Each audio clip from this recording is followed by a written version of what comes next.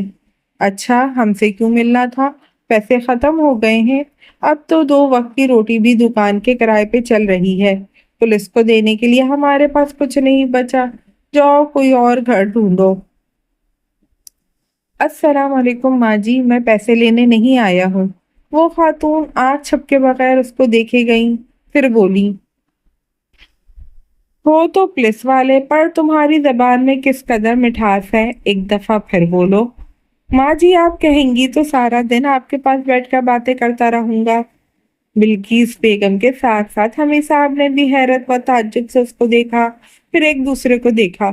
انسان کی زبان میں اس کی تربیت اور اخلاق بولتا ہے۔ تمہاری زبان بہت پیاری ہے، کیا میں بیٹھ سکتا ہوں؟ ادھر بہت گرد ہے، تمہیں اچھا نہیں لگے گا، بڑی گرد ہے۔ جانتے ہو، ایک دن میں ڈاکٹر کے پاس گئی، میں نہیں جاتی تھی، پر یہ تمہارے انکل مجھے زبردستی ساتھ لے گئے۔ کہتا ہے تم بھی چلی گئی تو میں بالکل تنہا ہو جاؤں گا، حالانکہ میں اس کے کسی کام کی نہیں ہوں۔ کھانا یہ بناتا ہے، صفائی یہ کرتا ہے، میں مٹی کے ڈھیر کی طرح پڑی یہ بیڈ توڑ رہی ہوں۔ جب تک بلاوا نہ آ جائے، کوئی جائے بھی تو کہاں جائے؟ تم بیٹھ جاؤ۔ میں بتا رہی تھی، ڈاکٹر سے واپسی پہ ایک جلوس دیکھا، نوجوان لڑکے، بچے، بوڑھے قومی پرچم اٹھائے نعرے لگاتے، شوق دھنوں پہ ناچتے، خوشیاں منا رہے تھے۔ مجھے بڑا تعجب آیا، آخر یہ کس بات کی خوشی منا رہے ہیں؟ میرے ساتھ کھڑی عورت بولی، پاکستان کی آزادی کی خوشی منا رہے ہیں۔ میں نے پوچھا، کیا پاکستان آزاد ہے؟ وہ عورت بولی، ہاں، 1947 سے آزاد ہے۔ میں نے کہا، نہ، تمہیں دھوکا ہوا ہے، اور اس دھوکے میں ہم نے اپنی ساری زندگی گزار دی کہ ہم آزاد قوم ہیں اور یہ ایک اسلامی سلطنت ہے، پر جب کڑا وقت پڑا نا تو معلوم ہوا ہم آج بھی غلام ہیں، زمینی خداؤں کے رحم کرم پہ پڑے بے بس غلام۔ میں نے ایڑی چوٹی کا زور لگایا، پر میرے بیٹے کی قتل کی FIR تک درج نہیں ہو پائی۔ تم کہیں اس کنڈے کے آدمی تو نہیں، اس کے کہنے پہ ہماری مخبری کرنے آئے ہوگے؟ جا کر اس کو بتا دو، ایک دن مظلوم کا بھی آئے گا، کیونکہ اس دن کا وعدہ کیا گیا ہے۔ آج قانون کو خرید کر کیا سمجھتا ہے، کل کو اللہ کے ہاں بھی پیسہ لگا لے گا۔ آج اس کا ہے، کل میرا ہوگا۔ میرا بچہ ابھی جوان ہوا تھا، اس کے خواب بہت بلند تھے۔ کالج جاتے وقت باپ سے جیب خرچ لیتے ہوئے اس کو شرم آتی تھی۔ وہ کہا کرتا تھا، ممی، میں پارٹ ٹائم جاب کر کے اپنا خرچہ اٹھانا چاہتا ہوں تاکہ ابا پہ زیادہ بوجھ نہ پڑے۔